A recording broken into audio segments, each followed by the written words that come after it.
தேவன் தந்த தரிசனம் அது நிச்சயம் நடந்தே தீரும்.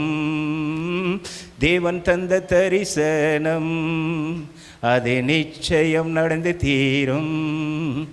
கர்த்தரின் வாக்கு தத்தம் அது நிச்சயம் நம்மை உயர்த்தும். சொல்லுங்க, கர்த்தரின் வாக்கு தத்தம் அது நிச்சயம் நம்மை உயர்த்தும். ஆமென் அல்லேலூயா, ஆமென் அல்லேலூயா, ஆமென் அல்லேலூயா, ஆமென் அல்லேலூயா, ஆமென், ஆமென் அல்லேலூயா, ஆமென் அல்லேலூயா, ஆமென் அல்லேலூயா, ஆமென் அல்லேலூயா. கர்த்தர் தந்த தரிசனம் அது நிச்சயம் நடந்தே தீரும். நமக்கு கர்த்தர் தந்த தரிசனம் அது நிச்சயம் நடந்தே தீரும். கர்த்தரின் வாக்கு தத்தம் அது நிச்சயம் நம்மை உயர்த்தும். சொல்லுங்க, கர்த்தரின் வாக்கு தத்தம் அது நிச்சயம் நம்மை உயர்த்தும். ஆமென் அல்லேலூயா, ஆமென் அல்லேலூயா, ஆமென் அல்லேலூயா, ஆமென் அல்லேலூயா, ஆமென் அல்லேலூயா, ஆமென் அல்லேலூயா, ஆமென் அல்லேலூயா, ஆமென் அல்லேலூயா. இயேசுவின் நாமத்தினால் ஒரு அற்புதம் நமக்கு நடக்கும். இயேசுவின் நாமத்தினால் ஒரு புது வழி நமக்கு திறக்கும். இயேசுவின் நாமத்தினால் ஒரு புது நமக்கு கிடைக்கும்.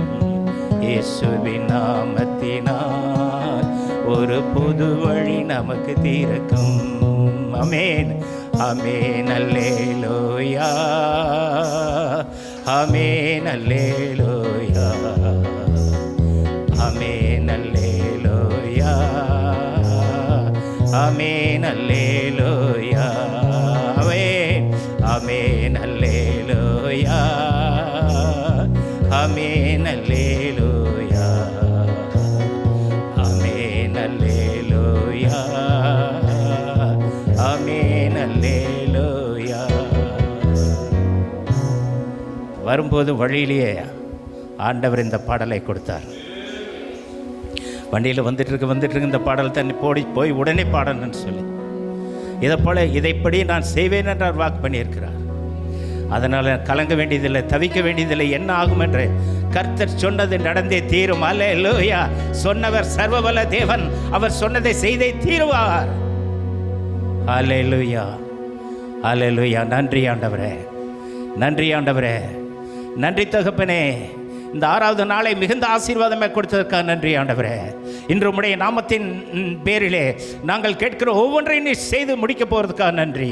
ஒரு நாளும் கைவிடாமல் காக்கிற அன்பின் தேவனே, இயேசுவின் நாமத்தில் எங்களை முற்றிலும் உம்முடைய பாதத்தில் தாழ்த்தி அர்ப்பணிக்கிறோம். ஆண்டுகளும் வழி நடத்தும், மைமைப்படும் இயேசுவின் இன்ப நாமத்தில் ஜெபிக்கிறோம் எங்கள் ஜீவனுள்ள நல்ல பிதாவே. ஆமேன், ஆமேன், ஆமேன்.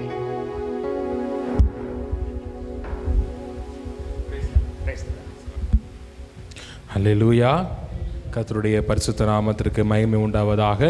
இந்த நாளிலும் பாஸ்டர் அம்மா அவர்கள் முன்பாக வந்து ஒரு சில பாடல்களை பாடி கர்த்தரை மகிமைப்படுத்துவாங்க. அவங்களுடன் சேர்ந்து நாம் பாடல்களை பாடி இந்த மாலை நேரத்திலே நாம் கர்த்தரை ஸ்தோத்தரித்து நாம் மகிமைப்படுத்தி எல்லாரும் நாம் ஒருமித்து நாம் கர்த்தரை உயர்த்துவோம். இந்த 50 நாட்கள் ஜெபத்தை மிகவும் கர்த்தர் நமக்கு ஆசீர்வாதமாய் நடத்தி கொண்டிருக்கிறார். தேவன் பெரிய காரியங்களை செய்வாராக. ஆமென்.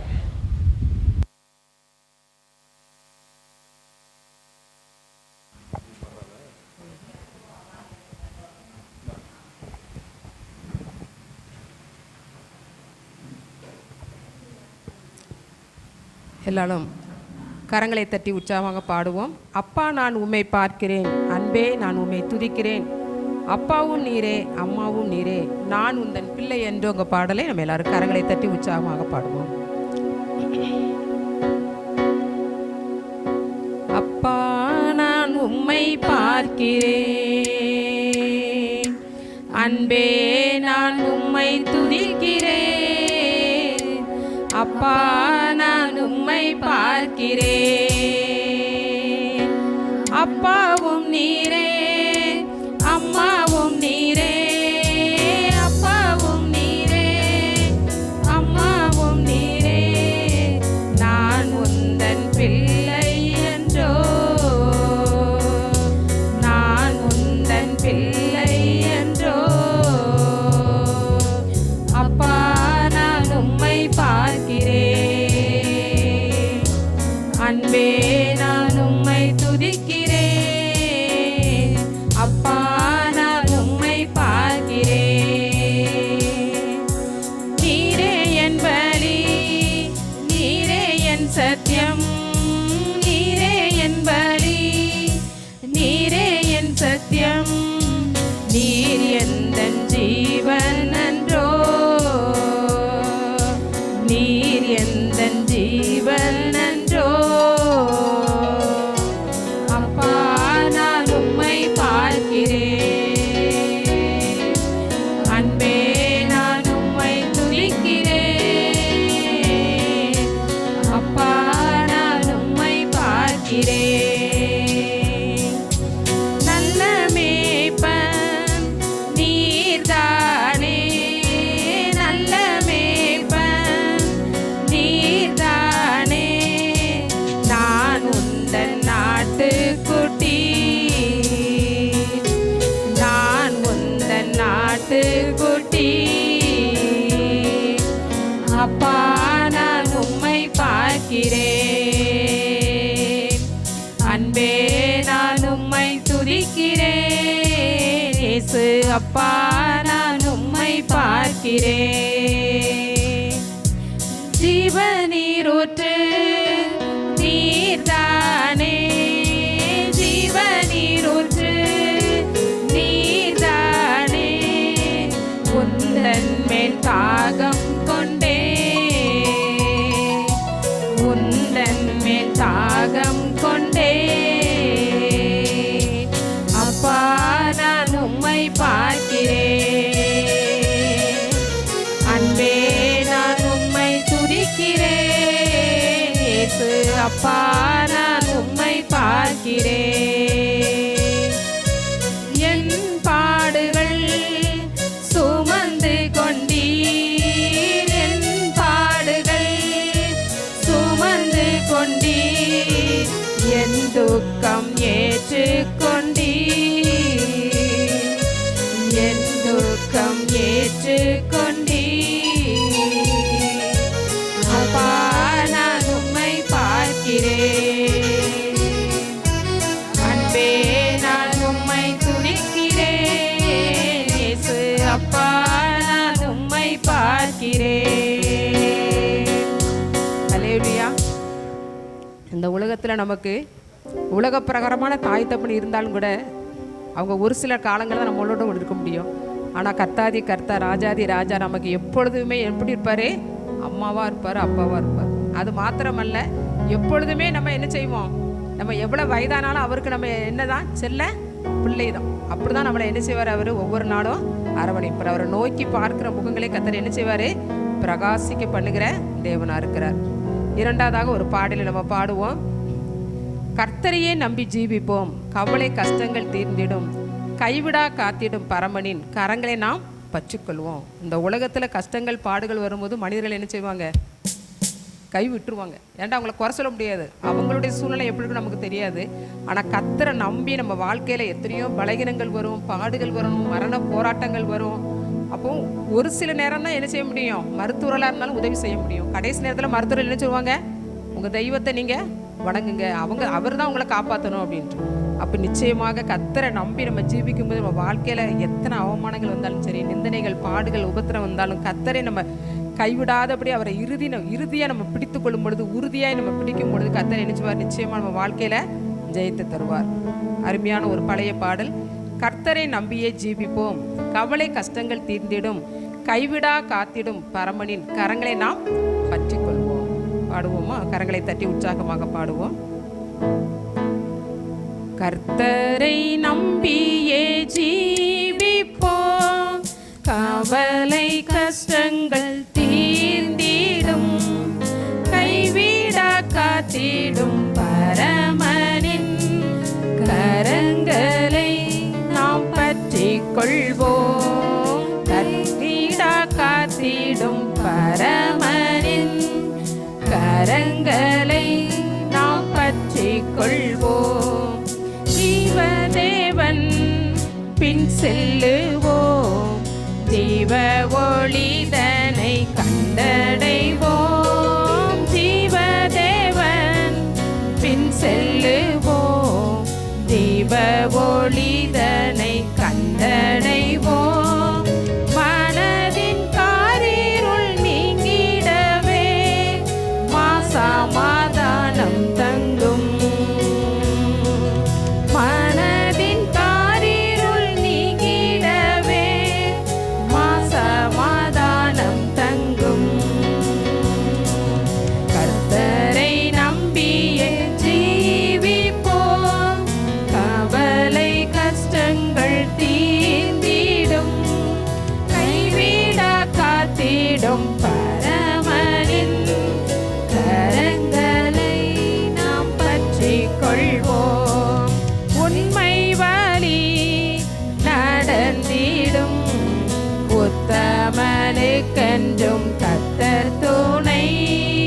உண்மை வழி நடந்திடும். உத்தமனுக்கென்றும் கர்த்தர் துணை. கண்கள் அவன் மீது வைத்திடுவார். கருத்தாய் காத்திடுவார். கண்கள் அவன் மீது வைத்திடுவார். கருத்தாய் காத்திடுவார். கர்த்தரை நம்பியே ஜீவிப்போம். கவலை கஷ்டங்கள் தீர்ந்திடும். கைவிடா காத்திடும் பரமனின் கரங்களை நாம் பற்றி கொள்வோம். உள்ளமதின் பாரங்களை ஊக்கமாய் கர்த்தரிடம் சொல்லுவோம். உள்ளமதின் பாரங்களை ஊக்கமாய் கர்த்தரிடம் சொல்லுவோம். இக்கட்டு நேரத்தில் கூப்பிடுவோம். இயேசு வந்தாதரிப்பார். இக்கட்டு நேரத்தில் கூப்பிடுவோம். இயேசு வந்தாதரிப்பார். கர்த்தரை நம்பியே ஜீவிப்போம். கவலை கஷ்டங்கள் தீர்ந்திடும். கைவிடா காத்திடும் பரமனின் கரங்களை நாம் பற்றி கொள்வோம். அன்பு மிகும் அன்னலிவர் அருமை இயேசுவை நெருங்குவோம். அன்பு மிகும் அன்னலிவர் அருமை இயேசுவை நெருங்குவோம். தம்மண்டை வந்தோரை தள்ளிடாரே தாங்கியனை தீடுவார். தம்மண்டை வந்தோரை தள்ளிடாரே தாங்கியனை தீடுவார். கர்த்தரை நம்பியே ஜீவிப்போம். கவலை கஷ்டங்கள் தீர்ந்திடும்.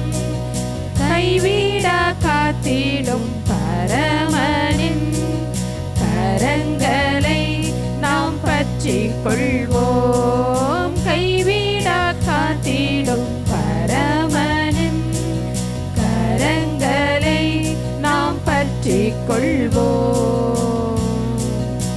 அல்லேலூயா, அல்லேலூயா.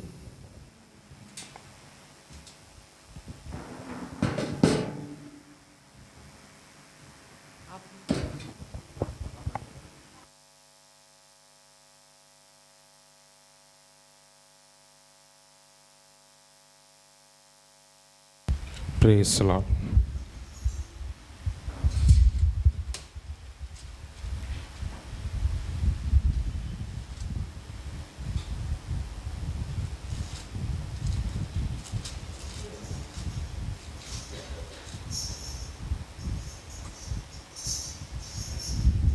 Check. Praise the Lord.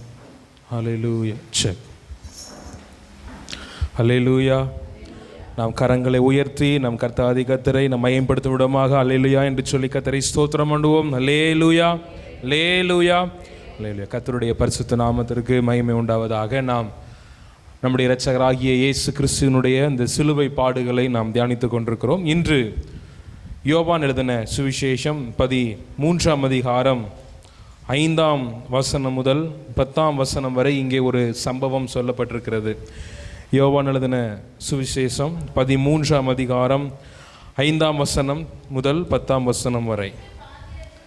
பின்பு பாத்திரத்தில் தண்ணீர் வார்த்து, ஆமேன், ஆமேன், ஆமேன், ஆமேன், ஆமேன்.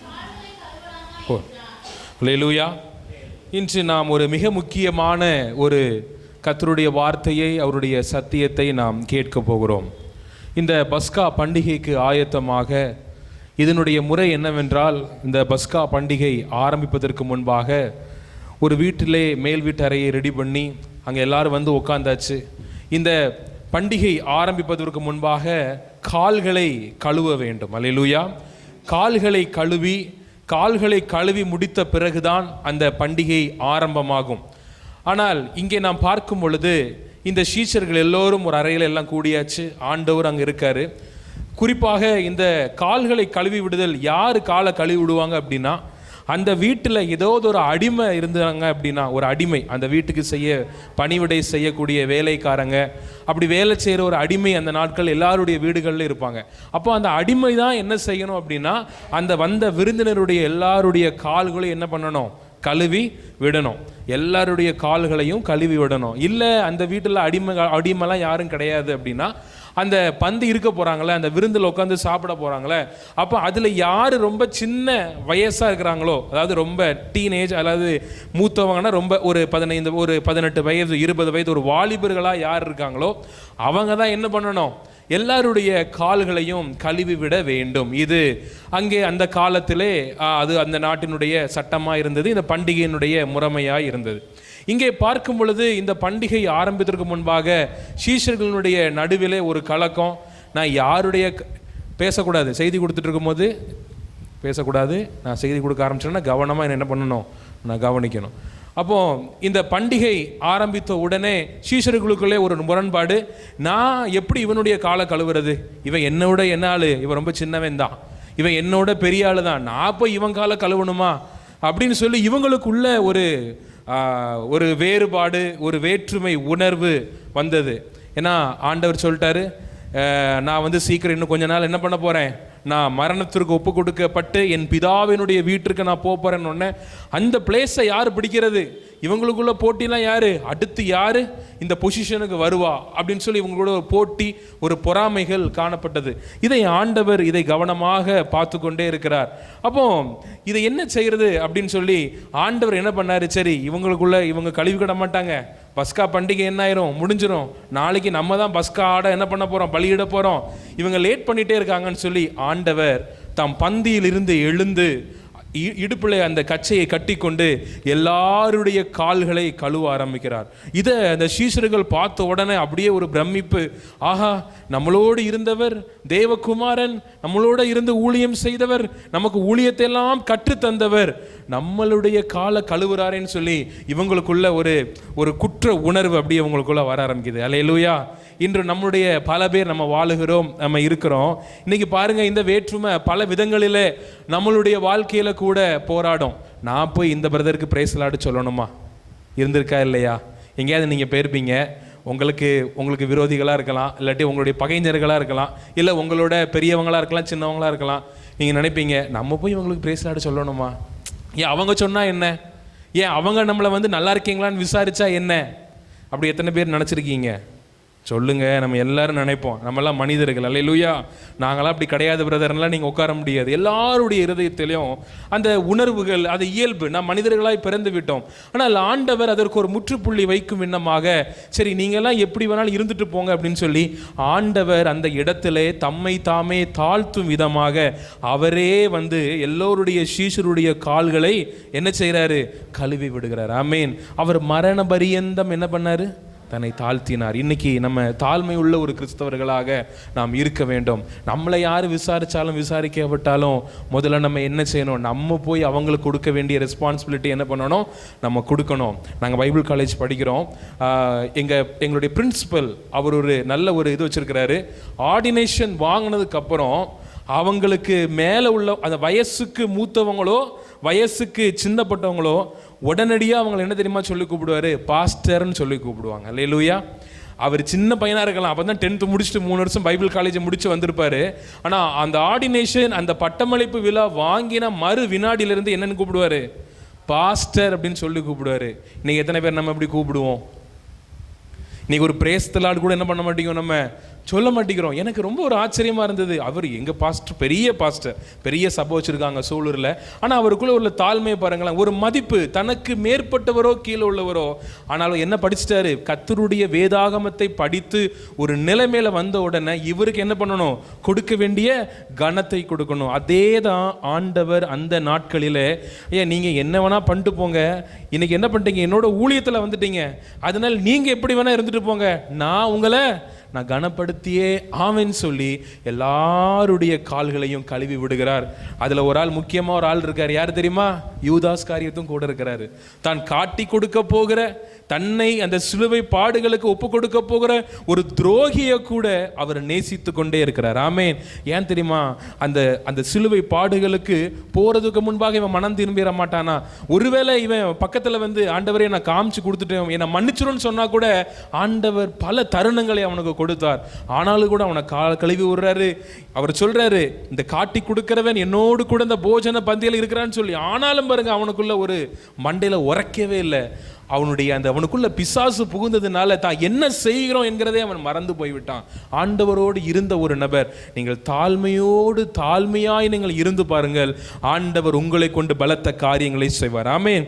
அவர் சீமோன் பேதுருவினிடத்தில் வந்தபோது அவன் அவரை நோக்கி, ஆண்டவரே நீர் என் கால்களை கழுவலாமா என்றார்.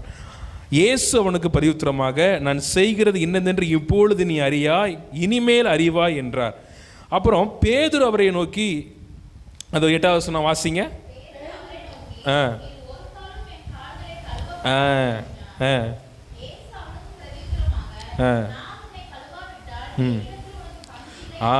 இப்போ சீமோன் பேதுருட்ட வராரு. அன்பின் அப்போஸ்தலன் சீமோன் பேதுரு, ஆண்டவர் ரொம்ப நேசிக்கக்கூடிய சீமோன் பேதுருட்ட வந்து நின்று சொல்கிறாரு. அவர் சொல்கிறாரு ஆண்டவர்கிட்ட, ஆண்டவரே நீங்கள் எவ்வளோ பெரிய ஆளப்பா, நீங்கள் என்ன பண்ணக்கூடாது? என்னுடைய காலெல்லாம் கழுவக்கூடாது அப்படின்னு சொன்ன உடனே ஆண்டவர் சொல்கிறாரு, இப்போ நான் உன் காலை என்ன ஆகணும்? நான் கழுவியே ஆகணும். இன்னைக்கு நான் உன் காலை கழுவலை அப்படின்னா என்னிடத்துல உனக்கு என்ன இல்லை? பங்கு இல்லை. அல்லேலூயா. பக்கத்தில் கை கொடுத்து சொல்லுங்க, பங்கு இல்லை அப்படின்னு சொல்லுங்க. இந்த பங்கு ரொம்ப ரொம்ப ரொம்ப ரொம்ப முக்கியமான ஒரு காரியம். இந்த உலகத்தில் கூட நம்மளுக்கு எவ்வளோ பங்குகள் உண்டு. இருக்கா? சொத்துல பங்கு இருக்கு, அப்பா அம்மாவுடைய வீட்டில் பங்கு இருக்கு, அப்பாவுடைய பணத்தில் பங்கு இருக்கு, இப்படி பல பங்குகள் நமக்கு இருக்கு. அந்த பங்குல நம்மளுக்கு எப்படி வேணும்? சரி சமமாக வேணும். அப்படி தானே?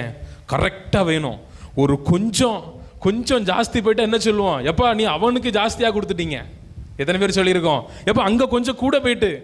எங்கள் வீட்டில் எப்போமாவது இது சும்மா பழங்கள் எல்லாம் எப்போவுமே வாங்குவோம், நிறைய இருக்கும். ஆனால் எங்கள் அப்பா எப்போவுமே என்ன செய்வார் அப்படின்னா, ஒரு பழத்தை எடுத்தோம்னா ஒரு பழத்தை ஒத்தையில் சாப்பிடக்கூடாது. அதை என்ன பண்ணணும்? 4 பேர் இருந்தோம்னா 4 பேர் கட் பண்ணி கரெக்டாக சாப்பிடணும் அப்படிம்பாங்க. நான் சொல்லுவேன், எப்போ இவ்வளோ பழம் இருக்குது, ஆளுக்கு ஒரு பழம் சாப்பிடுவோமே. No, that is not a discipline. அப்போ நம்ம எந்த நேரத்துலையும் நம்மளோட யாராவது இருந்தாங்கன்னா அவங்களுக்கு கொடுத்து சாப்பிடுங்கிற உணர்வு எப்போ வரும்? அப்போ தான் வரும்னு சொல்லி எங்களை சின்ன வயசுல இருந்து எங்களை அப்படி தான் வளர்த்துருக்காங்க. அப்போ அந்த ஆப்பிளே ஏதோ ஒன்று கட் பண்ணும் போது அங்கே பழம் இருக்கும், ஆனால் எடுத்து சாப்பிடக்கூடாது. அவங்க கையில் உள்ள பழத்தை தான் எங்களுக்கு கொடுப்பாங்க. அப்போ அதை கரெக்டாக வெட்டுவாங்க, கரெக்டாக 4 பீஸாக வெட்டுவாங்க.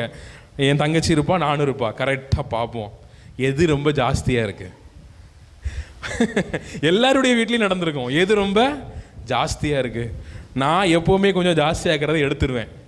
என் தங்கச்சிக்கு கொஞ்சம் சூதானம், கொஞ்சம் கம்மி தான். இப்போ ரொம்ப டேலண்ட் ஆகிட்டு, அப்போ கரெக்டாக வெட்டும் போதே தெரிஞ்சிடும் எது பெருசாக இருக்கும் அப்படின்னு சொல்லி கரெக்டாக எடுத்துருவா. அப்போ பாருங்கள், நம்மளுடைய பழத்தில் கூட நம்மளுக்கு என்ன வேணும்? கரெக்டாக பங்கு வேணும். ஆனால் இந்த பேதுருட்ட ஆண்டவர் சொல்கிறாரு, இன்னைக்கு நான் உன் காலை கழுவலை அப்படின்னா என்னிடத்துல உனக்கு என்ன இல்லை? பங்கு இல்லை. ஹல்லேலூயா. இந்த உலகத்தில் நம்ம எத்தனையோ பங்கு கிடைக்க, பிரச்சனை கிடைக்க, எத்தனையோ காரியங்கள் கிடைக்க கர்த்தரோடு நம்ம போராடுறோம். ஆனால் பரலோகத்தினுடைய பங்கு உங்கள் வாழ்க்கையில் எத்தனை பேர் நீங்கள் பெற்றுக்கொண்டீங்க அப்படிங்கிறத இன்றைக்கி நீங்கள் கேட்டு பார்க்கணும். ஹல்லேலூயா. ஆண்டவர் இன்று உங்களை பார்த்து கேட்குறார். இந்த உலகத்தில் தகப்பனுடைய ஒரு ஆசீர்வாதம் உண்டு, ஆண்டவருடைய ஆசீர்வாதம் உண்டு. தகப்பனுடைய ஆசீர்வாதம், அவருக்கு அப்புறம் இருக்கிற எல்லா சொத்துக்களும் அது யாருக்கு தான்? பிள்ளைகளுக்கு தான். ஆனால் தேவன் ஒரு ஆசீர்வாதத்தை வைத்திருக்கிறார். அது என்னுடைய ஆசீர்வாதம், பரலோக ராஜ்யம் என்கிற ஒரு ஆசீர்வாதம். உடனே இந்த பேதுருக்கு இப்போ தான் மண்டையில் கொஞ்சம் மண்டை கிடு ஓடுது. ஆஹா, கழுவுலன்னா பங்கு இல்லையா அப்படின்னு சொல்றாரு 8, 9, 10. அப்போ என்ன பண்ணிருங்க ஆண்டவரே, என் காலை மட்டும் இல்லை, மண்டையிலிருந்து கால் வரைக்கும் ஃபுல்லாக கழுவி விட்டுருங்க அப்படிங்கிறார். பாருங்க, இவரோட விசுவாசம். இத்தனை 3.5 ஆண்டுகள் உங்களோட நான் ஊழியம் செஞ்சு எனக்கு அந்த பங்கு நீங்கள் தராமல் போயிட்டீங்கன்னா உங்களோட இருந்ததே நான் வீணாக போயிருமே. வேண்டாம் ஆண்டவரே, காலம் மட்டும் இல்லை, நீங்கள் எல்லாத்தையுமே கழுவி விட்டுருங்க அப்படின்னு சொல்லி அப்போ தான் அவருக்குள்ள அந்த எண்ணம் வருது, இந்த பங்கு எவ்வளோ முக்கியம் அப்படின்னு சொல்லி. ஆண்டவரோடு இருந்தாலும் தேவன் அவருக்கென்று பிதாவானவர் வைத்திருக்கிற அந்த பரலோக ராஜ்யம் என்கிற பங்கு ஆண்டவரிடத்தில் காணப்பட்டது. நீங்களும் நானும் தேவனை ஆராதிப்பது எந்த பங்குக்காக தெரியுமா? தேவன் உங்களுக்காக வைத்திருக்கிற பங்கிற்காக. ஹல்லேலூயா. அந்த பங்கை நீங்கள் அடைய வேண்டும். அந்த பங்கிலே நீங்கள் அதிலே பங்கு பெற வேண்டும் என்றால் இந்த உலகத்திலே சில காரியங்களை நீங்கள் நிறைவேற்றுவது மிக மிக முக்கியமான ஒரு காரியமாக இருக்கிறது. அப்போ பரலோக ராஜ்யத்தின் பங்கிற்கு நாம் தயாராக வேண்டும் என்றால் பூலோகத்திலே சில காரியத்தை நாம் தேவனுக்காக அர்ப்பணிக்க வேண்டும். அவரை தேட வேண்டும், அவரை நாட வேண்டும், அவர் போலவே நாம் வாழ வேண்டும். அவர் எப்படி அன்பு செலுத்தினாரோ அதே போல நம்ம அன்பு செலுத்தணும். ஹல்லேலூயா. இந்த உலகத்து ஒரு நடந்த ஒரு உண்மை சம்பவம். ஒரு அப்பாவுக்கு 4 பிள்ளைங்க, கடைசியாக ஒரு பெண் பிள்ளை, 3 பையங்க. வயசான உடனே இந்த அப்பா என்ன பண்ணிட்டாரு, சரி நமக்கு ரொம்ப பெரிய பணக்காரர், கோடீஸ்வரர், எல்லா சொத்துக்களையும் என்ன பண்ணிட்டாரு, கரெக்டாக பிரித்து கொடுத்துட்டாரு. அதில் கொஞ்சம் என்ன ஆகிட்டு தெரியுமா, கொஞ்சம் கூட குறைய அப்படியே போயிடுச்சு. அண்ணனுக்கு கொஞ்சம் கூட, தம்பிக்கு கொஞ்சம் கூட, அக்கா கொஞ்சம் கடைசியாக இருந்த பெண் பிள்ளைக்கு கொஞ்சம் கம்மி, அப்படியெல்லாம் போயிடுச்சு. உடனே என்ன ஆகுது அப்படின்னா, இந்த இந்த வயதான இந்த ஐயா ஒவ்வொரு வீட்டுக்குள்ளே போகும்போதும் அந்த வீட்டில் இந்த மருமகளாக இருந்தால் சரி, இங்கே மகள் வீட்டில் அந்த மருமகனாக இருந்தாலும் சரி, உங்கள் அப்பா என்ன பண்ணிட்டாரு, உங்கள் அண்ணனுக்கு கொஞ்சம் கூட்டி கொடுத்துட்டாரு, இங்கே இருந்தது போதும், என்ன பண்ணிடு, அங்கே துரத்தி விடு. இந்த ஐயா திருப்பி அங்கேருந்து இன்னொரு பக்கம் போவார், மூத்த பையன் வீட்டுக்கு போவார். மூத்த பையன் வீட்டுக்கு போனோடனே அங்கே இருக்கிற அந்த மருமகள் சொல்லுவா, உங்கள் அப்பா நல்லவரா, நம்மளுக்கு கொஞ்சம் கம்மியாக தந்துட்டாரு, உங்கள் தம்பிக்கு தான் நிறைய கொடுத்தாரு, நம்ம பார்த்தது இவ்வளோதான், இதுக்கு மேலே உங்கள் அப்பாவை பார்க்க முடியாது, என்ன பண்ணிடுங்க, நீங்கள் கொண்டு அங்கே விட்டுருங்கன்னு சொல்லி இப்படி மாறி அந்த வயசானவருக்கு ரொம்ப கவலை. அப்போ இவர்கிட்ட கொஞ்சம் பணம் இருந்ததுனால சரி ஓகே, பிள்ளைங்களை எதுக்கு நம்ம பாடுபடுத்தணும் அப்படின்னு சொல்லி ஒரு நல்ல ஒரு ஹார்ஃபனேஜில், ஒரு முதியோர் காப்பகத்தில் போய் அங்கே தங்கிட்டார். அங்கே தங்கின உடனே எந்த பிள்ளைங்களும் பார்க்க வரலை, இந்த பெண் பிள்ளை மாத்திரம்தான் பார்க்க வருது, கரெக்டாக பார்க்க வந்துக்கிட்டே இருக்குது. அப்போது ஒரு நபர் கேட்குறாரு, ஐயா உங்களுக்கு 4 பிள்ளைங்கள, உங்கள் பையங்கள்லாம் வரலையே, உங்கள் மகன் மட்டும்தானே வர்றா அப்படின்னு. உடனே அவர் சொன்னாராம், என் மகா எதுக்கு வரான்னு எனக்கு தெரியும்ப்பா, உனக்கு தெரியுமா அப்படின்னு அவர் கேட்டாராம். எதுக்கே அவங்க மகா வரா, இந்த கழுத்தில் போட்டிருக்கேன் பார்த்தியா, இந்த செயினும் இந்த கழுத்தில் செயின் போட்டிருக்கேன், கையில் மோதிரம் போட்டிருக்கேன், நான் செத்த பிற இதையும் பிடுங்க தான் வர்றா, உண்மையான பாசத்தில் என்ன பண்ணலை, வரலை. அல்லேலூயா. இன்னைக்கு எத்தனை பேர் நம்ம கர்த்தர்கிட்ட வெள்ளி ஆதாயம், ஆசீர்வதியும், என்னை ஆசீர்வதிச்சிரும், என் பிள்ளையை ஆசீர்வதிச்சிரும், நான் அப்படி இருக்கணும், இப்படி இருக்கணும், அப்படி இருக்கணும், எக்ஸெட்ரா இட்டிசி. ஆனால் நம்ம எத்தனை பேர் நம்ம தேவனுடைய ராஜ்யத்தில் போய் சேருவோம்? எத்தனை பேர் கர்த்தர் நமக்காக வைத்திருக்கிற திட்டத்தை நிறைவேற்றுவோம்? ஒரு உண்மையுள்ள ஒரு மகன் யார் அப்படின்னா, தான் பெற்றோர் தனக்கு எந்த சொத்துக்களையும் சேர்த்து வைக்காவிட்டாலும் கடைசி வரை எந்த மகன் பார்க்கிறாரோ அவன் தான் உண்மையான மகன்.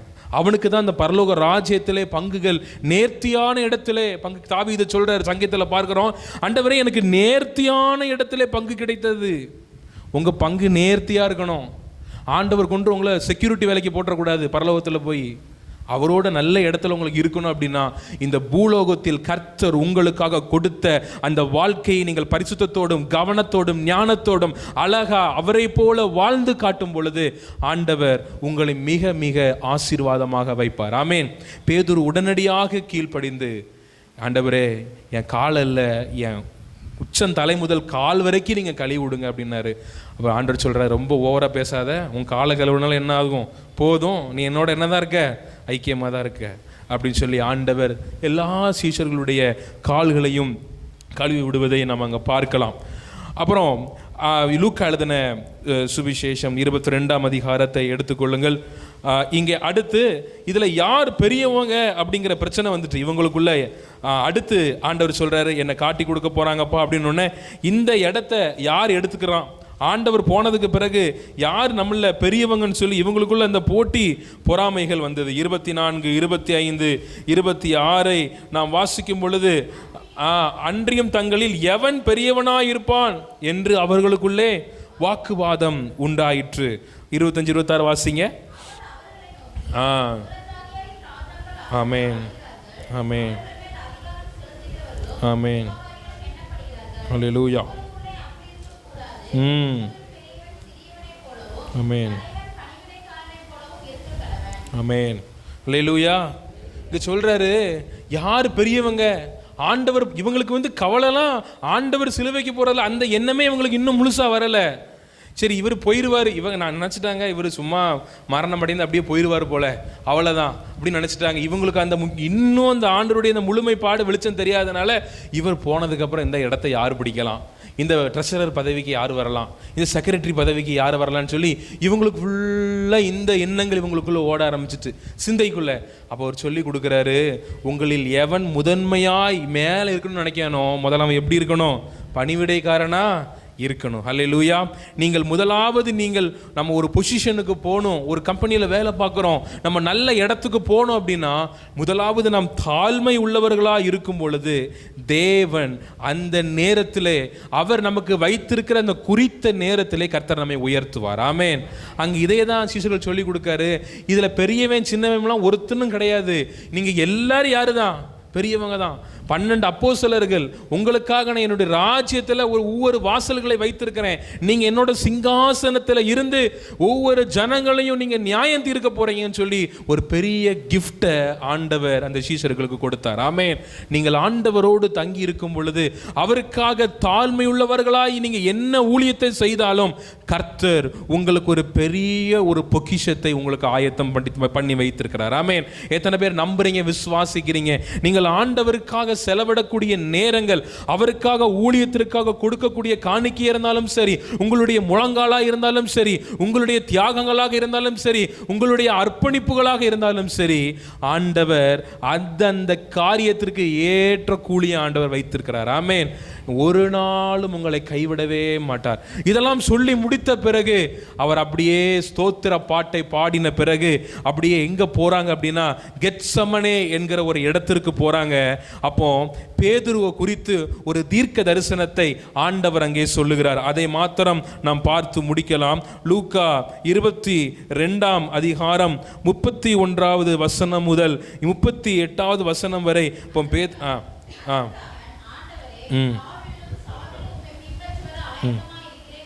ஆமென்.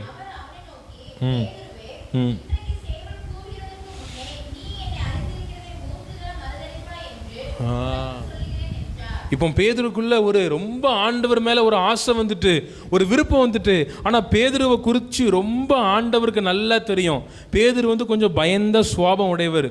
ஊனா போதும் வலையை எடுத்துட்டு என்ன பண்ணிடுவார், திருப்பி கடலுக்கு போயிடுவார்.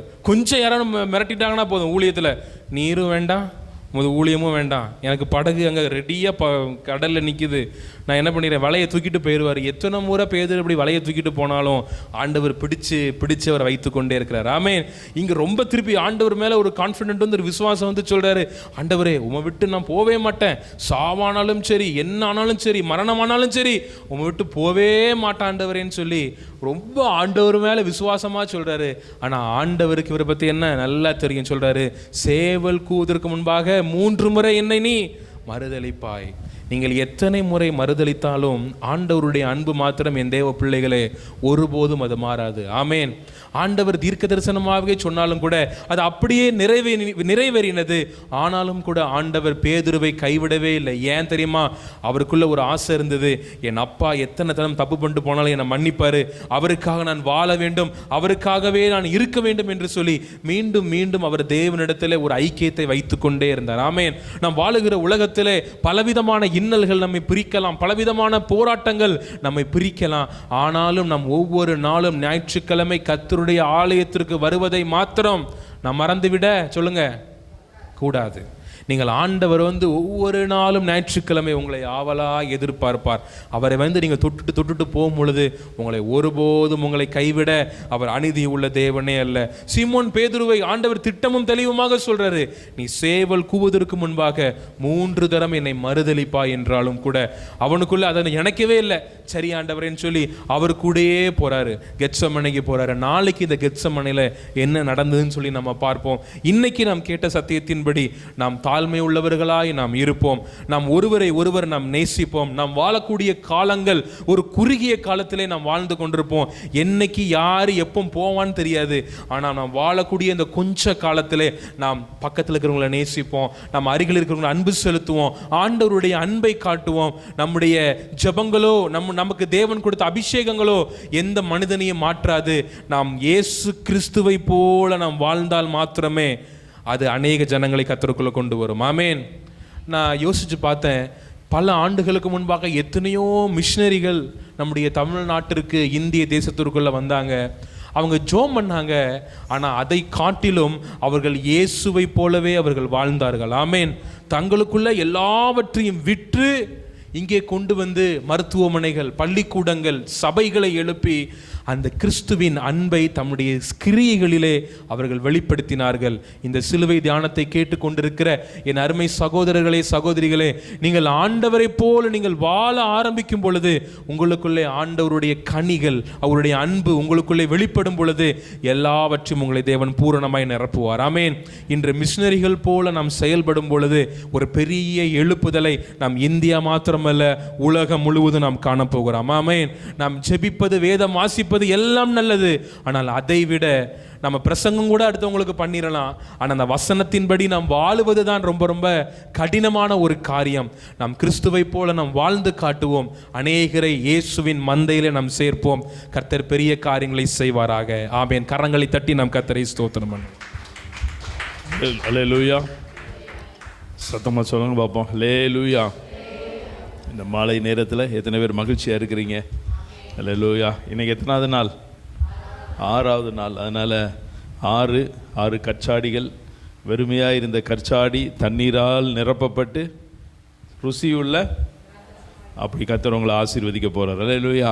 அதனால் அப்படியே நம்ம உட்கார்ந்த வண்ணமாக ஒரு பாடலை பாடி நம்ம அப்படியே ஆராதித்து இந்த நாளிலும் கர்த்தர் நமக்கு வைத்திருக்கிற நல்ல வார்த்தைகளை நம்ம கேட்க போகிறோம்.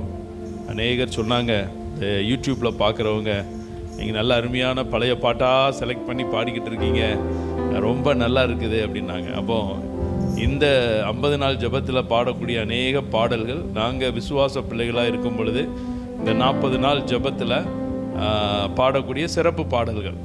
இந்த பாடல்கள் எல்லாம் ரொம்ப நல்லா அருமையாக இருக்கும். இன்றைக்கி ஒரு பாடல் ஒரு பழைய பாடல். நீங்கள் மைக் எடுத்துக்கிட்டு 2 பேரும் ரொம்ப ஒரு எளிமையான ராகம், என்னோட சேர்ந்து நீங்கள் பாடும்படி உங்களை அன்போடு கேட்டுக்கொள்கிறேன். இது ஆண்டவருடைய கரத்தை பற்றியும் அவருடைய அன்பை பற்றியும் சொல்லப்பட்டிருக்கிறது. ஆழ்ந்த கடலில் அமிழும் பொழுது அனைத்து காப்பதும் அவர் கரம், அன்பின் குரல் அப்படின்னு போட்டிருக்கோம். அன்பின் குரலால் பேரை அழைத்து தாவி அழைப்பதும் அவர் கரம். ஆழ்ந்த கடலில் அமிழும் போது அனைத்து காப்பது அவர் கரம். அப்படி சரியா?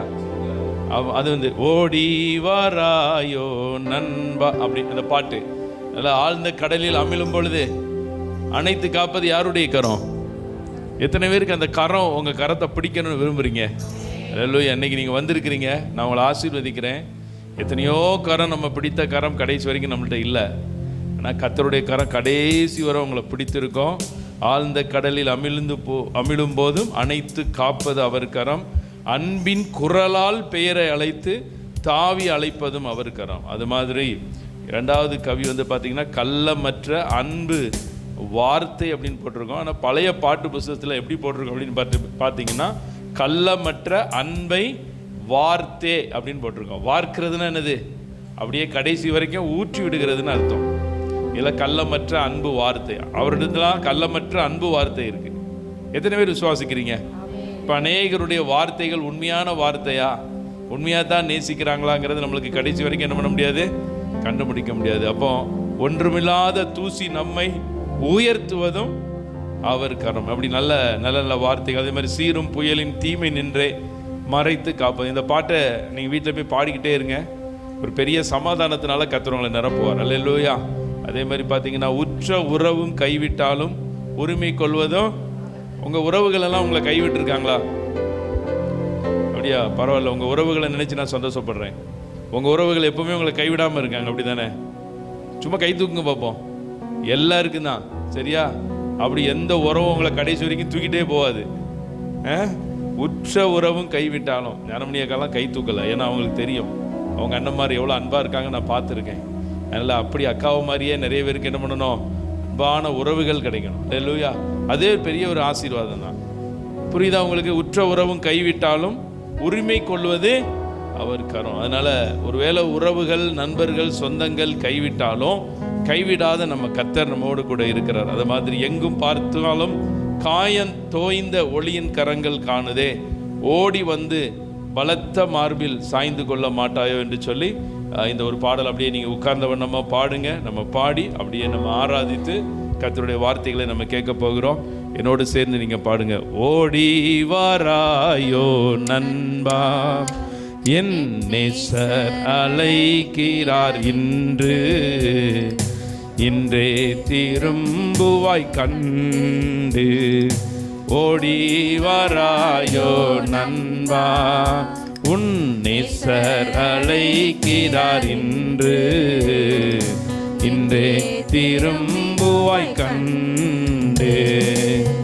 ஆழ்ந்த கடலில் அமிழும் போது அணைத்து காப்பது அவர் கரம். ஆழ்ந்த கடலில் அமிழும் போது அணைத்து காப்பதும் அவர் கரம்.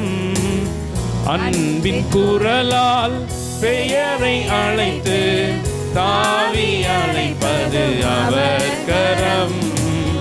அன்பின் குரலால் பெயரை அழைத்து தாவி அழைப்பதும் அவர் கரம்.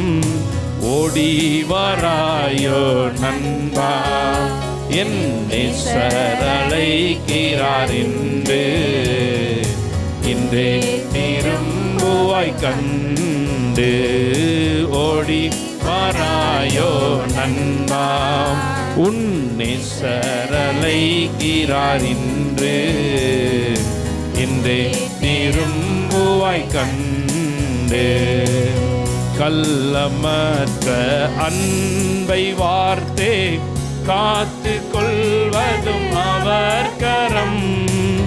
கள்ளமற்ற அன்பை வார்த்தே காத்து கொள்வதும் அவர் கரம்.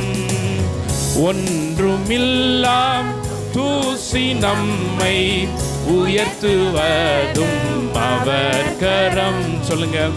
ஒன்றுமில்லாம் தூசி நம்மை உயர்த்துவதும் அவர் கரம். ஓடி வாராயோ நண்பா, உன் நேசர் அழைக்கிறார் இன்று, இன்றே திரும்புவாய் கண்டு. சொல்லுங்க. ஓடி வாராயோ நண்பா, உன் நேசர் அழைக்கிறார் இன்று, இன்றே திரும்புவாய் கண்டு. சீரும் புயலின் தீமை நின்றே மறைத்து காப்பது அவர் கரம். சொல்லுவோம். சீரும் புயலில் தீமை நின்றே மறைத்து காப்பது அவர் கரம். பாதை மாறிய கால்களுக்கு தீபம் காட்டும் அவர் கரம். சொல்லுங்க. பாதை மாறிய கால்களுக்கு தீபம் காட்டும் அவர் கரம். ஓடி வராயோ நண்பா, உன்னை சரளைக்கிறார் இன்றே திரும்புவாய் கண்டு. உற்ற உறவும் கைவிட்டாலும் உரிமை கொள்ளும் அவர் கரம். உற்ற உறவும் கைவிட்டாலும் உரிமை கொள்ளும் அவர் கரம். உண்மை அறிவும் சிறந்த ஞானமும் ஏந்தி தருவதும் அவர் கரம். சொல்லுவோம். உண்மை அறிவும் சிறந்த ஞானமும் ஏந்தி தருவதும் அவர் கரம். ஓடி வராயோ நண்பா, உன்னை சரளைக்கிறார் இன்றே திரும்புவாய் கண்டு. எங்கு பார்த்தாலும் காயம் தோய்ந்த ஒளியின் கரங்கள் காணுதே.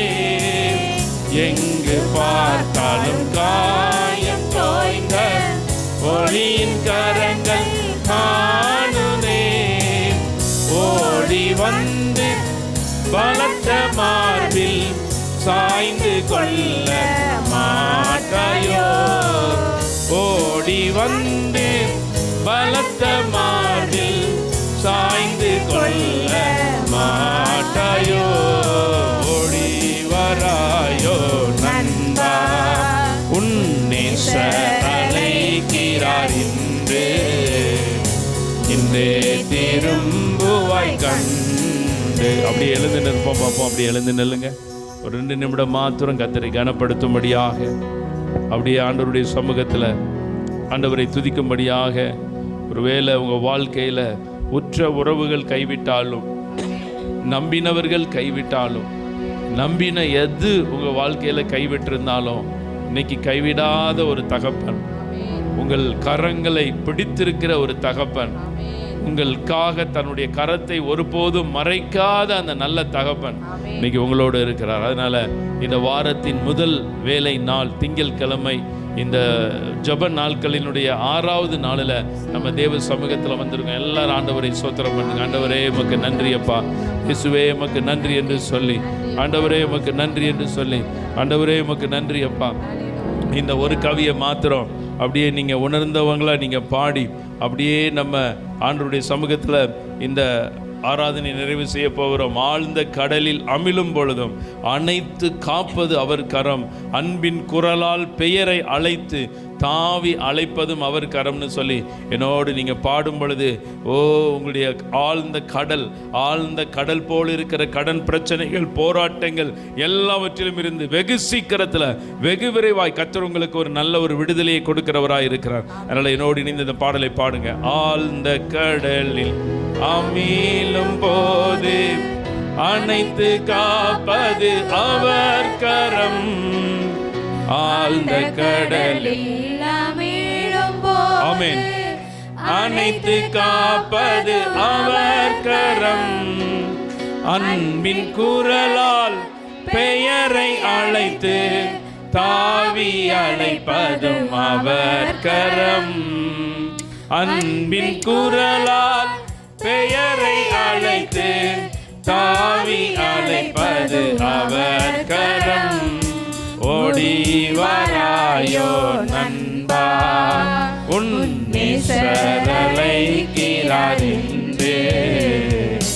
இன்றே திரும்புவாய் கண்டு. ஆமென். ஓடி வராயோ நண்பா, உன்னை சரளைக்கிறார் இன்றே திரும்புவாய் கண்டு. எங்களை கிருபையாய் நேசிக்கிற நல்ல பிதாவே, இதோ உம்முடைய கரம் எங்களுக்கு நன்மை செய்யும்படி அது ஒரு நாளும் சோர்ந்து போகவில்லை அப்பா. உம்முடைய கரம் ஒரு நாளும் எங்களுக்கு மறைக்கப்படாதபடி எப்பமெல்லாம் எங்கள் கரத்தை ஆண்டவரை உமக்கு நேராக நாங்கள் ஏறெடுக்கிறோமோ அப்பொழுதே எங்களுக்கு நீர் உதவி செய்கிறவராக இருக்கிறேன். இப்பொழுதும் ஆண்டவரே நாங்கள் தியானிக்கிற வேத பகுதி உம்முடைய ஜனங்களுக்கு அது பிரயோஜனமாக இருக்கட்டும். தேவ மகிமை கூட இருப்பதாக இயேசு கிறிஸ்து மூலமாய் செபிக்கிறோம் நல்ல பிதாவே, ஆமேன் ஆமேன். எல்லாரும் உட்காருங்க, கர்த்தர் உங்களை ஆசீர்வதிப்பார். எல்லாரும் உட்காருங்க, கர்த்தர் உங்களை ஆசீர்வதித்து உங்களை காக்க கடவார். பக்கத்தில் இருக்கவங்கள்ட்ட நீங்கள் அப்படியே வெல்கம் பண்ணுங்க பார்ப்போம். பக்கத்தில் இருக்கவங்கள அப்படியே வெல்கம் பண்ணுங்க. தம்பி தான் இப்படி. ஆண்டவரே உமக்கு ஸ்தோத்திரம், கர்த்தர் நல்லவர். எத்தனை பேர் மகிழ்ச்சியாக இருக்கிறீங்க? எத்தனை பேர் சந்தோஷமாக இருக்கிறீங்க? ஆமேன். சந்தோஷமாக இருக்கிறவங்க உங்களுடைய சந்தோஷத்தினுடைய அளவிற்கு தக்கபடி நல்ல ஒரு சத்தத்தை உயர்த்தி ஒரு அலையிலேயே சொல்லுங்கள் பார்ப்போம். ஆமேன். ஸ்தோத்திரம். கர்த்தர் நல்லவர். கர்த்தர் உங்களை ஆசீர்வதிப்பார். இன்றைக்கி நமக்கு நல்லா ஒரு தெரிந்த ஒரு வேத பகுதியை நம்ம தியானிக்க போகிறோம். அது நிச்சயமாக உங்களுக்கு ஆசீர்வாதமாக இருக்கும். 2 ராஜாக்கள் 3ஆம் அதிகாரம், பழைய ஏற்பாடு பக்கம் 468 எடுத்துக்கொள்ளுங்கள்.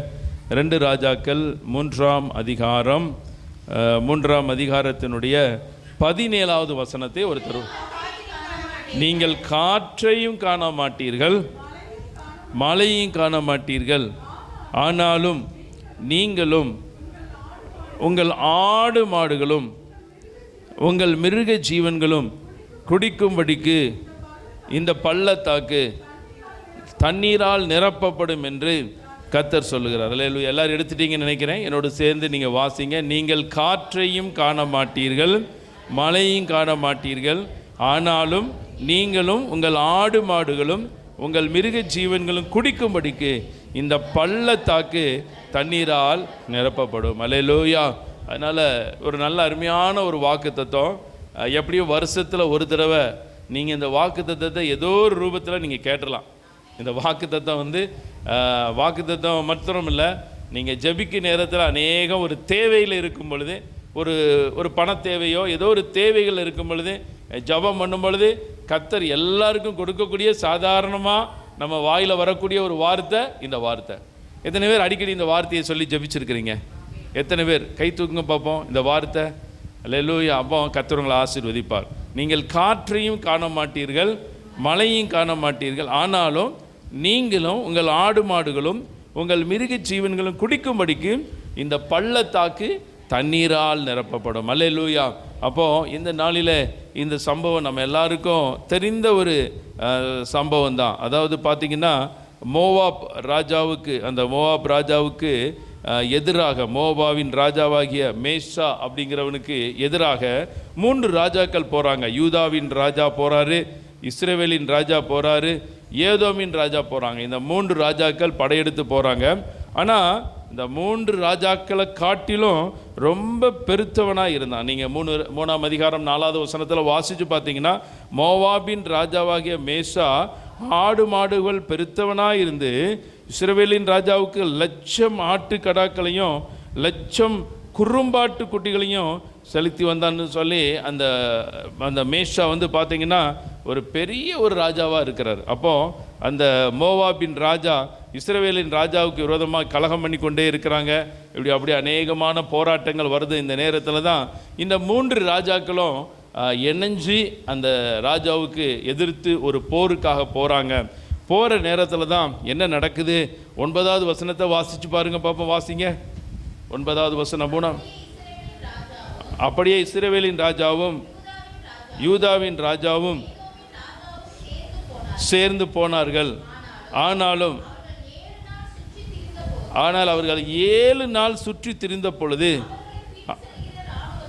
அவர்களை பின் செல்கிற இராணுவத்துக்கும் மிருக ஜீவன்களுக்கும் தண்ணீர் இல்லாமல் போயிட்டு. இப்போ கவனிங்க, 3 ராஜாக்கள், அவருடைய சேனைகள், அவருடைய அந்த ஒட்டகங்கள் இருந்திருக்கலாம், குதிரைகள் இருந்திருக்கலாம், அந்த போருக்கு தேவையான எத்தனையோ மிருகங்கள் ஜீவன்கள் இருந்திருக்கலாம்.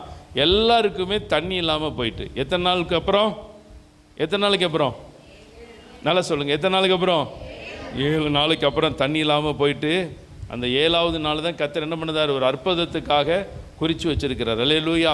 அப்போ 7 நாள் அவங்க தண்ணி இல்லாமல் அப்படியே சுற்றி கொண்டு இருக்கிறாங்க. இப்போது அந்த தண்ணி இல்லாதனால அந்த ராஜாக்கள் சோர்ந்து போகிறாங்க. இப்படி சோர்ந்து போகும் பொழுது தான் அவங்க யாரை தேடி போகிறாங்க அப்படின்னு சொல்லி பார்த்தீங்கன்னா எலியா எனக்கூடிய அந்த தீர்க்கதரிசியை தேடி போகிறாங்க. எலியா தீர்க்கதரிசியை தேடி எலிசா சாப்பாத்தின் குமாரனாகிய எலியாவின் இங்கே தீர்க்கதரிசி ஒருவர் எலியா என்று கேட்டதுக்கு எலியாவின் கைகளுக்கு தண்ணீர் வாய்த்த சாப்பாத்தின் குமாரனாகிய எலிசா இங்கே. அப்போ எலிசாவை தேடி போகிறாங்க. எலியாவுக்கு சீடனாக இருந்த எலிசாவை தேடி போகும் பொழுது அங்கே அந்த எலிசா என்ன சொல்கிறார் அப்படின்னு பார்த்தீங்கன்னா, நீங்கள் தொடர்ந்து அந்த பகுதிகளை வீட்டில் போய் இன்றைக்கி வாசித்து பார்த்து நீங்கள் ஜோம் பண்ணுங்க. இப்பொழுதும் சுரமண்டல வாத்தியக்காரனை என்னிடத்தில் கொண்டு வாருங்கள் என்றான். சுரமண்டல வாத்தியக்காரன் அவன் வாசித்த பொழுது கர்த்தருடைய கரம் அவன் மேல் இறங்கிற்று. அல்லேலூயா. இப்போ நீங்கள் எல்லாம் தெரிந்து கொள்ளுங்கள், இந்த நாளில் அந்த நாட்களிலே அந்த தீர்க்கதரிசிகளுக்காக அந்த சுரமண்டலங்கள் வாசிக்கப்பட்டு கர்த்தரை துதித்து உயர்த்தி பாடக்கூடிய பாடல்கள் வழக்கமாக இருக்கிறது. இப்பவும் அப்படிதான். இப்பவும் சில பாடல்களை பாடும் பொழுது அந்த பாடல்களே உங்களை ஆசீர்வதிச்சிடும். அது தெரியுமா உங்களுக்கு? சில பழைய பாடல்களை நீங்கள் பாடும் பொழுது அந்த பழைய பாடல்களில் இருக்கிற அந்த பழைய பரிசுத்தவான்கள் எழுதின அநேக வரிகள் உங்களை அந்த அந்த பாடலை நீங்கள் உண்மையாக பாடும் பொழுதே ஒரு ஆசீர்வாதத்தை கர்த்தர் கட்டளிடுவார். அப்போ இந்த எலிசா அப்படியே அந்த சுரமண்டல வாத்தியக்காரனை வைத்து அந்த பாடலை பாடிக்கொண்டிருக்கிறது பொழுது கர்த்தருடைய கரம் அவன் மேலே இறங்குச்சு. இன்றைக்கி நம்ம பாடின பாட்டிலையும் அநேக கர்த்தருடைய கரம் அப்படின்னு சொல்லி அந்த வார்த்தைகள் இருக்கும். நான் சொல்கிறேன், இன்றைக்கி ஏந்துகிற ஒரு கர்த்தருடைய கரம் உங்களை தாங்கி பிடிக்க போகுது. அல்லேலூயா. ஒருவேளை கடன் பிரச்சனைகள், போராட்டங்கள், ஒரு பண தேவைகளோடு நீங்கள் வந்திருக்கலாம். ஐயோ, எப்படி நம்ம இந்த சூழ்நிலைகளை கடந்து வருவோம்? நாங்கள் அடிக்கடி எங்கள் வாழ்க்கையில் தேவைகள் இருக்கும் பொழுதெல்லாம் கர்த்தரை நோக்கி பார்ப்போம். ஏதோ ஒரு விதத்தில் கர்த்தர் அந்த சூழ்நிலைகளை நடத்தி கொண்டே இருக்கிறார், இம்மட்டும் நடத்துகிறார். அதனால் அடிக்கடி நாங்கள் சொல்லி ஜெபிக்கிற வேதவசனம் இந்த வேதவசனம்.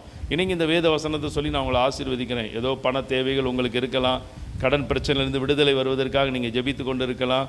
நம்ம நாளைய தினத்தோடு இந்த கடன் பிரச்சனைக்கான ஜெபத்தை நம்ம நிறைவு செய்து அப்புறம் புதன்கிழமையிலேருந்து நம்ம நோய் வியாதியஸ்தர்கள் சிறப்பு சுகத்துக்காக நம்ம ஜெபிக்க போகிறோம். அதனால் உங்கள் வாழ்க்கையில் நாளைக்கு ஒரு விசுவாசத்தோடு வாங்க. வெகு சீக்கிரத்தில், வெகு விரைவாக நீங்கள் எல்லா விதமான கடன் போராட்டத்திலிருந்து விடுதலை வருவதற்கு நீங்கள் காற்றையும் பார்க்க மாட்டீங்க, மழையும் பார்க்க மாட்டீங்க. அந்த பள்ளத்தாக்கு என்னக்கூடிய அந்த கடன் எல்லாம் நீங்கள் கொடுத்து தீர்க்க போகிறீங்க. பக்கத்தில் இருக்கிறவங்கள பார்த்து சொல்லுங்கள், உங்கள் பள்ளத்தாக்காக இருக்கக்கூட கடன் எல்லாம் நீங்கள் அல்லேலூயா. ஆமென். அப்போது அடுத்த வசனத்தில் நீங்கள் வாசித்து பார்க்கும் பொழுது அவன் கர்த்தர் உரைக்கிறது என்னவென்றால், இந்த பள்ளத்தாக்கில் எங்கும் வாய்க்கால்களை வெட்டுங்கள். அப்போ நல்லா தெரிந்து கொள்ளுங்கள், பள்ளத்தாக்கில் என்ன சொல்கிறாரு? வாய்க்கால்களை வெட்ட சொல்கிறார். எப்போவுமே தண்ணீருக்கு ஒரு இயல்பு உண்டு. அது மேடான இடத்துலேருந்து பள்ளத்தை நோக்கி பாய்ந்து வரும். இதுதான் தண்ணீருடைய ஒரு சுபாவம். மேட்டிலேருந்து என்ன வரும்? தண்ணி பள்ளத்துக்கு வரும். அப்போது அந்த பள்ளத்தாக்கில் வாய்க்கால்களை வெட்டணுங்கிறது அவசியம் இருக்கா? வாய்க்காலை வெட்டணுமா? வாய்க்கால் வெட்டணும்னு அவசியம் இருக்கா? பள்ளத்துக்கு தண்ணி வந்துடும். எப்படினாலும் தண்ணி வருதுன்னு சொன்னவர் தண்ணி வந்துடுவார். அது எதுக்கு ஆண்டவர் இப்படி சொன்னார்னா, 2 காரியம். ஒன்று அவங்களுடைய கீழ்ப்படிதல். 7 நாள் அவங்க ரொம்ப சோர்ந்துட்டாங்க. மன ரீதியாகவும் சோர்ந்துட்டாங்க, அவங்க உடல் ரீதியாகவும் சோர்ந்துட்டாங்க. மன ரீதியாகவும் சோர்ந்த ஒரு சூழ்நிலை, உடல் ரீதியாகவும் ஒரு சோர்ந்த சூழ்நிலை. அப்போ இந்த நேரத்தில் அவங்க பார்த்தீங்கன்னா கர்த்தருக்கு கீழ்ப்படுகிறாங்களா அப்படிங்கிறத கர்த்தர் சோதித்து பார்க்கிறார். நீங்கள் நல்லா தெரிந்து கொள்ளுங்கள், ஆண்டவருக்காக நீங்கள் கீழ்ப்படிதல் பெரிய அதிசயத்தை உங்களுக்கு கொண்டு வந்துடும். நான் அடிக்கடி சொல்லக்கூடிய ஒரு காரியம் அதுதான். நீங்கள் கர்த்தருக்காக கீழ்ப்படிதல் பெரிய பெரிய நன்மைகளை உங்கள் வாழ்க்கையில் கொண்டு வரும். அப்போ அந்த பள்ளத்தாக்கில் வாய்க்கால்களை வெட்டுறாங்க. என்ன ஏதுன்னு கேட்காம அந்த பள்ளத்தாக்குகளில் வாய்க்கால்களை வெட்டும் பொழுது தேவையில்லாமல் கிடக்கிற கல், தேவையில்லாமல் கிடக்கிற மணல், தேவையில்லாமல் கிடக்கிற முள் எல்லாவற்றையும் எடுத்தவங்க சுத்தம் பண்ணுறாங்க. அதனால தான் வேதத்தில் ஒரு வசனம் வருது, இன்று உங்களை பரிசுத்தம் பண்ணி கொள்ளுங்கள், நாளை உங்கள் நடுவில் கர்த்தர். நீங்கள் எப்போமெல்லாம் தேவ சமூகத்தில் போய் உங்களை தாழ்த்தி ஜெபித்து உங்களை பரிசுத்தம் பண்ணுறீங்களோ அப்போவே நீங்கள் ஒரு நன்மைக்கு எலிஜிபிள் ஆகிடுறீங்க, ஒரு ஆசீர்வாதத்துக்கு நீங்கள் எலிஜிபிலிட்டி ஆகிடுறீங்க. இப்போ நீங்கள் இன்றைக்கி தேவ சமூகத்திலேருந்து உட்கார்ந்துருக்கிறீங்க, இந்த 50 நாளும் ஜெபிக்கிற ஜெபத்தினுடைய ஆசீர்வாதத்துக்கு நீங்கள் தகுதி ஆகிட்டீங்க. எப்போ தெரியுமா? நீங்கள் முதல் நாள் வந்த பொழுதே.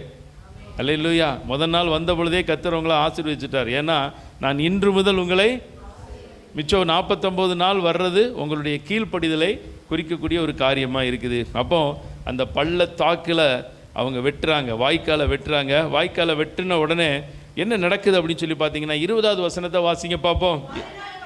மறுநாள் காலமே பலி செலுத்தப்படும் நேரத்தில் இதோ இதோ ஏதோம் தேசம் வழியாய் வந்ததினால், ஆமாம், மறுநாள் காலமே பழி செலுத்தப்படும் நேரத்தில் இதோ தண்ணீர் ஏதோம் தேச வழியாய் வந்ததினால் தேசம் தண்ணீரால் நிரம்பிற்று. காலமே பலி செலுத்தப்படக்கூடிய நேரம். நம்ம எல்லா நாட்களையும் 40 நாள் காலையில் ஆரம்பித்தோம். சில காரணங்களினால நம்ம 40 நாள் காலை ஜபத்தை நம்ம பண்ணலை. ஆனாலும் இந்த 40 நாள் 50 நாள் நீங்கள் காலையில் எழுந்திரிச்சு ஜபிச்சிடணும். எத்தனை பேர் காலையில் எழுந்திரிச்சு ஜபிக்கிறீங்க? மறுநாள், அதாவது காலமே பலி செலுத்தப்படுகிற நேரத்தில் தான் தண்ணீர் வந்துச்சு.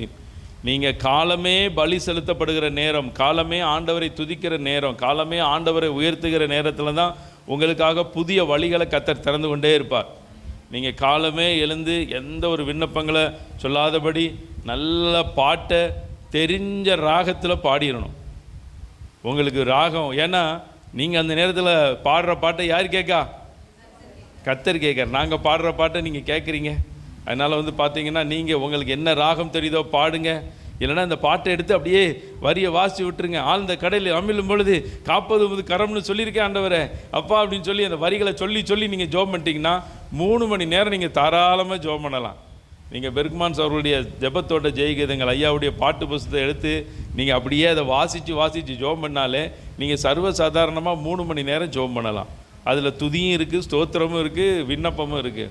அதனால் நீங்கள் காலமே பலி செலுத்திடணும். அதனால் இத்தனை நாள் நீங்கள் எப்படி இருந்தீங்களோ தெரியல. நாங்கள் எப்படியாவது பார்த்தீங்கன்னா முதல்லலாம் அந்த 6 மணி ஜெபத்துக்காக 5 மணிக்கு எந்திரிச்சு ரெடியாகி 4 மணிக்கே கொஞ்சம் சில நேரங்களில் உட்காந்து ஜெபிச்சு வார்த்தைகள் எடுத்து அப்படி வருவோம்.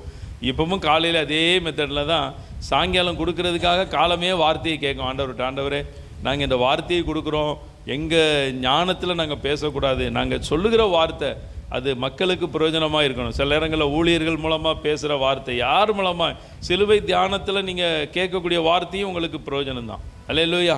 அப்போ சிலுவை தியானத்தில் இன்றைக்கி நீங்கள் பார்த்தீங்கன்னா கால்களை கழுவக்கூடிய காரியத்தை குறித்து அவங்க சொன்னாங்க இல்லையா? அப்போது இப்போவும் சில சபைகளில் வருடத்துக்கு ஒரு முறை என்ன பண்ணுறாங்க, ஒருவர் காலை ஒருவர் கழுவி தான் என்ன பண்ணுறாங்க, திருவிருந்து நடத்துகிறாங்க. அது ஒரு முறை.